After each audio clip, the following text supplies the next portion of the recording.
Hello la team, aujourd'hui on se retrouve pour parler des JSON Web Token en général. Allez, c'est parti.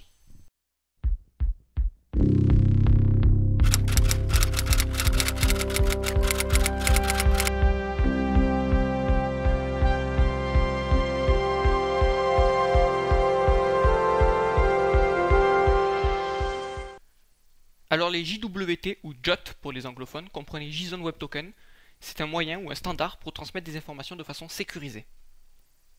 L'idée de transmettre un token signé permettant à chaque client de pouvoir requêter auprès d'un serveur, service, qui soit API ou autre. Alors les points intéressants, c'est que c'est donc un standard de transmission sécurisé des informations et qu'il est self-contained, c'est-à-dire que il se suffit à lui-même. Donc toutes les informations suffisent, il n'y a pas besoin d'une extension ou autre. Et il est stateless, donc je ne rentrerai pas sur le débat entre les différences entre les cookies et web tokens, mais de manière globale, en fait, ça apporte beaucoup plus de flexibilité. C'est stateless, donc c'est beaucoup plus orienté, c'est ce que le web est par nature. Donc globalement, il n'y a plus du tout d'idée de session. Après, il y a d'autres avantages, comme par exemple, il n'y a plus de limite du coup de transmission en termes de données. Je parle d'espace de données. Il peut être utilisé dans n'importe quel langage, notamment dans JavaScript, et c'est ce qui nous intéresse dans notre cas. Et il peut être utilisé, peut être envoyé auprès du serveur par différents moyens, donc carrément une partie de l'URL, une méthode POST, ou encore par le header HTTP, ce qui est la manière la plus propre pour les single page applications. C'est très intéressant. Donc en Angular 1 par exemple, on utilisait un interceptor, et donc là qui permettait à chaque fois d'envoyer automatiquement le web token. Alors, nous allons nous intéresser maintenant à la structure du web token. Alors, tout d'abord, il y a le header, donc l'entête, comprenez, donc qui contient les informations de l'algorithme. Donc, il y a alg qui signifie, auquel on va donner l'algorithme. Dans ce cas-là, par exemple, là, c'est du RSA en 256. Et il y a le type qui est tout le temps donc JWT pour dire que c'est du JSON Web Token, la structure. Donc, ensuite, on a le payload. Donc, le payload, en fait, ça permet tout simplement de transmettre toutes les données personnelles de la personne ainsi que ses droits, et aussi les informations à propos de ce token, donc comme la date d'expiration, entre autres. Donc, et ensuite il y a le JWS qui est en fait la dernière partie de ce JSON Web Token. Donc là elle est en bleu, et en fait c'est ça qui est très important de noter. En fait c'est le cœur en fait du JSON Web Token.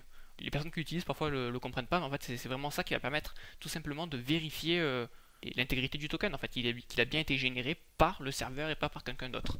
Donc pour cela, en fait, c'est tout simplement donc le header et le payload qui a été encodé en base 64 et auquel on a appliqué de par-dessus un algorithme, donc un hash, donc là en RSA 256. Donc on va utiliser en utilisant la clé secrète. Et donc ce qui est à noter, c'est que les trois parties du JSON Web Token sont encodées en base 64. Voilà. Donc maintenant on va voir la communication de base, avant de rentrer un peu plus dans les attaques en fait, dans ce qui est préférable d'utiliser et recommandé d'utiliser. Donc la première chose, c'est le client donc va faire une requête, va faire une demande de token auprès du serveur. Pour cela il va envoyer ses informations personnelles, donc son login et son mot de passe. À partir de là, le serveur va checker que c'est donc le bon login mot de passe qui soit stocké côté base de données ou autre, ou auprès d'un autre service, etc. Enfin, quoi qu'il en soit, il check. Ensuite, si c'est OK, il crée le JSON Web Token et il l'envoie auprès du client. À partir de là, le client peut vérifier la provenance du token. Donc ça, on y reviendra. C'est une partie assez méconnue, mais qui peut être intéressante dans certains cas. Il peut extraire l'information, donc bien sûr, pour savoir ses droits, son nom, etc. Bon. Et ensuite, il doit, par contre, ça c'est pas optionnel, stocker le token pour qu'il puisse à nouveau le réutiliser pour pouvoir requêter auprès du serveur. Et donc, voilà, à chaque requête, il va pouvoir envoyer ce token et le serveur va devoir effectuer une vérification, le cas opportun, pour pouvoir envoyer une réponse, ou alors il enverra tout simplement une erreur. Et donc maintenant on va s'intéresser plus particulièrement aux attaques. Voilà, à partir de là, la première chose à noter, c'est déjà quand le client va envoyer ses informations auprès du serveur. Donc là on peut faire du form login tout simple. Et dans ce cas, il faut bien noter que voilà, ce qu'on va envoyer, ça ne va pas être encrypté. Donc le mot de passe va être en clair. Donc la première chose importante à utiliser dans un cas client-serveur, c'est déjà de mettre une couche HTTPS, donc pour sécuriser la transition. Donc déjà voilà, l'attaquant, il faudra déjà qu'il craque ça, c'est déjà un assez haut niveau. Ou sinon, voilà, il existe d'autres méthodes comme encrypter en privé, en local, et puis envoyer en transmettant la clé publique au serveur. Bon, enfin, il existe, on pourrait imaginer d'autres méthodes. Mais déjà, bon, l'HTTPS, c'est la première chose à noter quand on fait du JSON Web Token. Ensuite, le serveur va vérifier, il va renvoyer un token. À partir de là, si le client veut vérifier la provenance du token, en effet, car un attaquant pourrait très bien envoyer un token, tout simplement, qu'il aura créé lui-même, avec sa propre clé privée par exemple, et qu'il aura envoyé donc au client. Donc là, la première chose importante, c'est déjà, donc là on rentre dans le monde de la sécurité, donc c'est assez vaste, mais la première chose que nous pouvons noter déjà, c'est donc la différence entre les cryptages symétriques et asymétriques. Donc il vaut mieux bien sûr opter pour de l'asymétrique. Je m'explique. Donc symétrique, c'est quand en fait il y a une seule clé unique, donc c'est le cas des cryptages HS256 par exemple. Et dans ce cas, la clé privée et la clé publique, donc la clé pour créer, pour coder les données et pour décrypter les données, c'est la même, ou ainsi que vérifier les données. Et donc là, c'est pas du tout intéressant parce qu'on pourrait imaginer que l'attaquant, ben, tout simplement, il connaît, enfin, l'attaquant connaît, il suffit de créer un compte et il connaît automatiquement la clé qui est aussi la clé privée, la clé publique. Et dans ce cas, il pourrait très bien envoyer n'importe quelle information auprès, auprès du serveur. Il pourrait même se faire passer pour un admin auprès du serveur. Voilà. Donc ça, c'est la première chose à noter pour sécuriser le côté serveur. Donc déjà, il vaut mieux utiliser une clé donc asymétrique, donc du RSA classique, avec une clé privée et une clé publique.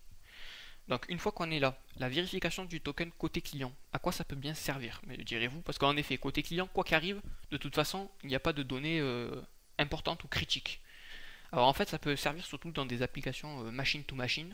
C'est vrai que c'est un peu moins évident de voir un intérêt pour le client, enfin un client humain, quoi, tout simplement, parce que normalement, voilà, comme je dis, il n'y a pas de données critiques. Néanmoins, il peut arriver que, voilà, si je sais pas, un attaquant voit un faux token, le client pourrait après répondre à cet attaquant alors que c'est et pas au serveur directement. Donc il y a la possibilité de vérifier le token. Donc globalement, c'est plutôt, moi je pense, pour du machine to machine, ça me paraît beaucoup plus intéressant. Donc la vérification du token, c'est tout simplement, ben, là à nouveau l'intérêt de la clé privée avec du RSA, c'est que ben, on va pouvoir vérifier à l'aide de la clé publique en fait. Donc on n'aura pas la clé privée pour pouvoir générer des tokens, mais on va pouvoir tout simplement vérifier que c'est bien, le token a bien été créé par le serveur. Et donc en vérifiant que ça a été créé par le serveur, automatiquement on sait que le token est issu du serveur. C'est bien le serveur qui nous l'a envoyé, pas quelqu'un d'autre. Voilà, donc ça permet. Donc ça, après, on va rentrer dans les détails un peu plus, mais voilà, ça permet de vérifier. Ensuite, voilà, on peut récooper les informations dans le payload, du coup, donc pour savoir qui on est, les droits qu'on a, etc. Donc je dis que c'est optionnel à nouveau, malgré que ça paraît logique, parce que dans les cookies, c'est un peu ce qui est fait, en fait. On stocke, voilà, les informations qu'on veut envoyer dans le cookie. Mais là, on est tellement dans du stateless que limite, on pourrait faire une requête pour demander auprès du serveur, au fait, c'est quoi mes droits, etc. limite.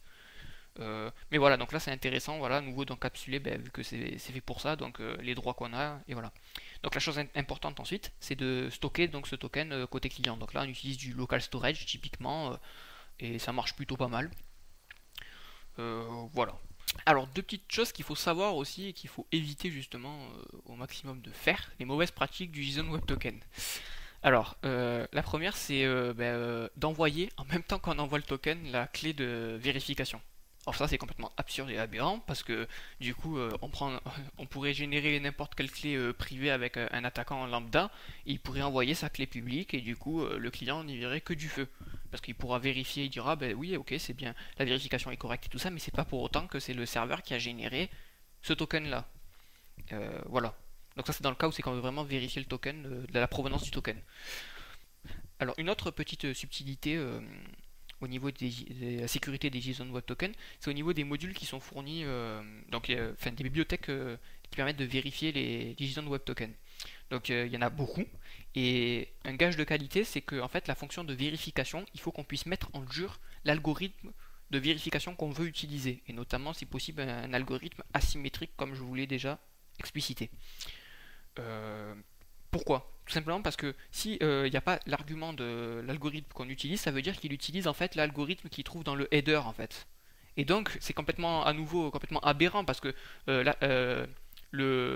l'attaquant il va pouvoir mettre son propre payload, il va pouvoir juste changer l'algorithme. Il existe même l'algorithme non dans les JWT, ça veut dire qu'il n'y a pas d'algorithme du tout.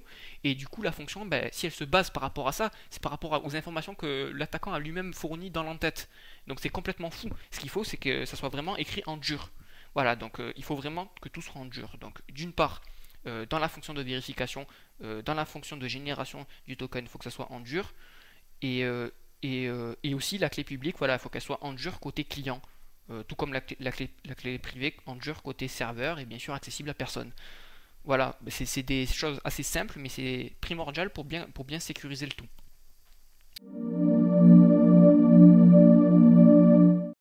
Alors justement, quand on veut que toutes ces conditions soient réunies, ça commence à devenir compliqué.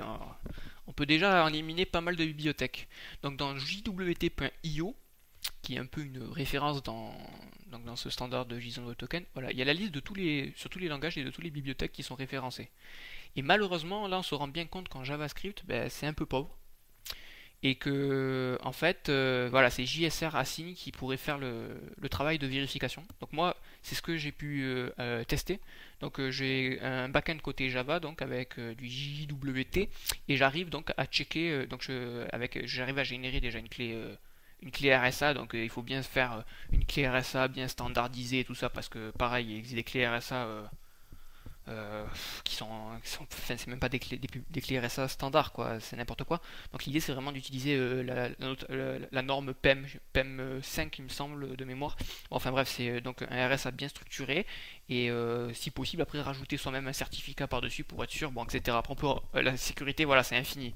Mais déjà, voilà, donc des clés assez des clés RSA vraies, j'ai envie de dire, c'est-à-dire standard, quoi. Et voilà, donc JSR Assign fait le travail. Et le problème, voilà, c'est que par exemple, côté Node, voilà, JSON Web Token ou quoi, c'est des librairies qui sont encore un peu maigres, qui devraient augmenter, enfin, qui devraient progresser, mais qui sont encore un peu maigres. Bon, et côté, de toute façon, c'est du côté serveur vu que c'est du Node, mais côté client, voilà, il n'y a pas grand-chose en fait pour vérifier. Mais à nouveau, comme j'ai dit, la vérification côté client, ça reste encore optionnel. C'est un degré de sécurité supplémentaire, mais c'est pas non plus indispensable totalement, quoi. C'est vraiment si on veut vérifier la provenance du token, comme je vous l'ai dit, donc ça peut servir dans certains cas précis. Mais voilà, et le problème donc de JSR Assign, c'est qu'à l'heure actuelle, ben, il n'est pas modularisé en ES6 ou même AMD ou CommonJS, et donc du coup, voilà quoi, pour l'intégrer dans AngularJS, c'est un peu la loose. Donc il faudrait en fait faudrait le modulariser tout simplement, peut-être faire une pull request dessus. Enfin voilà.